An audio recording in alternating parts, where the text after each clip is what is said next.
One thing that literature would be greatly the better for would be more restricted employment by authors of simile and metaphor. Authors of all races, be they Greeks, Romans, Teutons, or Celts, can't seem to just say that anything is the thing it is, but have to go out of their way to say that it is like something else.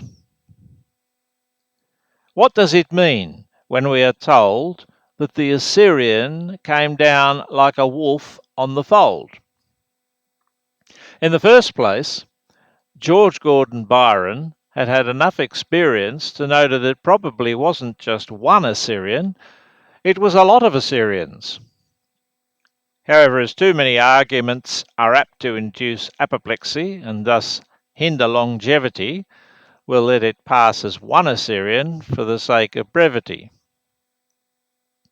Now then, this particular Assyrian, the one whose cohorts were gleaming in purple and gold, just what does the poet mean when he says he came down like a wolf on the fold? In heaven and earth, more than is dreamt of in our philosophy, there are a great many things. But I don't imagine that among them there is a wolf with purple and gold cohorts or purple and gold anythings. No, Lord Byron. Before I'll believe that this Assyrian was actually like a wolf, I must have some kind of proof. Did he run on all fours? And did he have a hairy tail and a big red mouth and big white teeth?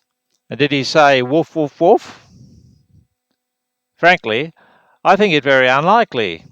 And all you were entitled to say at the very most was that the Assyrian cohorts came down like a lot of Assyrian cohorts about to destroy the Hebrew host. But that wasn't fancy enough for Lord Byron. Oh, dear me, no. He had to invent a lot of figures of speech and then interpolate them, with the result that whenever you mention Old Testament soldiers to people, they say, oh yes, they're the ones that a lot of wolves dressed up in gold and purple ate them. That's the kind of thing that's being done all the time by poets from Homer to Tennyson. They're always comparing ladies to lilies and veal to venison. How about the man who wrote, "Her little feet stole in and out like mice beneath her petticoat"? Wouldn't anybody but a poet think twice before stating that his girl's feet were like mice? Then they always say things like that after a winter storm, the snow is like a white blanket. Oh, it is it? All right then, you sleep under a 6-inch blanket of snow, and I'll sleep under a half-inch blanket of unpoetical blanket material, and we'll see which one keeps warm. And after that, maybe you'll begin to comprehend dimly what I mean by too much metaphor and simile.